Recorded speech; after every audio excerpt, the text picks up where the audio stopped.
abantu abazofika empilweni yakho bezodestroy impilo yakho. Kube khona abantu abazofika empilweni yakho kanti bazokhuphula istandard of living. Sanibonani bazalwane, sanibonani endaweni yaseTawini. Kazi uhlangane nobani njengoba uMesiyami, njengoba uhlala kangaka uhlangane nobani, njengoba ushayela kangaka uhlangane nobani, ngoba abantu uhlangana nabo.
Ezikuhlasela empilweni izimo zisusa igama lakho bese kuba izimo eziqamba igama.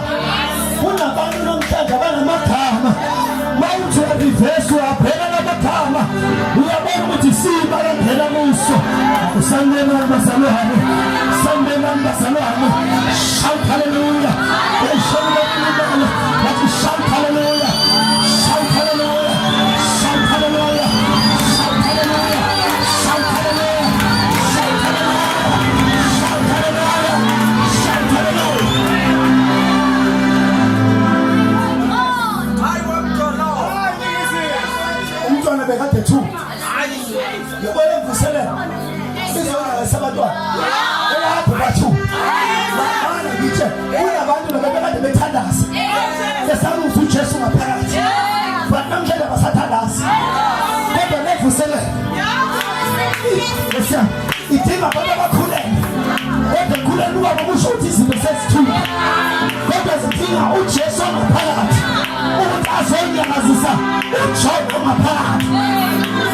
Ngoba umuntu ongaphandle hayi angazi lamle ngithathaphi. Ukuthi umuntu ongaphandle akakwazi ukuvusa umuntu ongaphakathi. Kodwa umuntu ongaphakathi okwazi ukuvusa umuntu ongaphakathi. Ukuze phela umuntu ongaphandle phela umuntu ongaphakathi aphile. Ukuze umuntu ongaphandle aphile kudinga ukuthi phela umuntu ongaphakathi. Ukuba umuntu wesifazane ekhulelwe ingane sesiswini umbona ngengaphandle ukuthi akaphile. Kodwa udokotela meke wamtshela wathi lo mntwana usuba right, uyaqala abuye noyisimane okusho ukuthi ukuphila kwangaphandle kudetermine ukuphila kwangaphandle.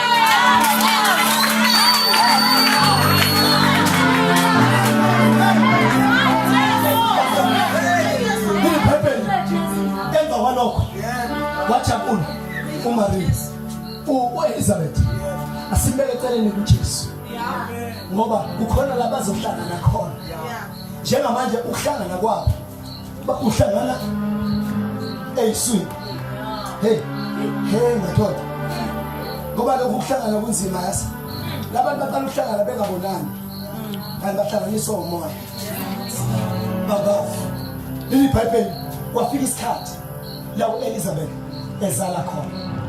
Leli Bhayibheli wazala wamqamba igama lokuthi uJohn.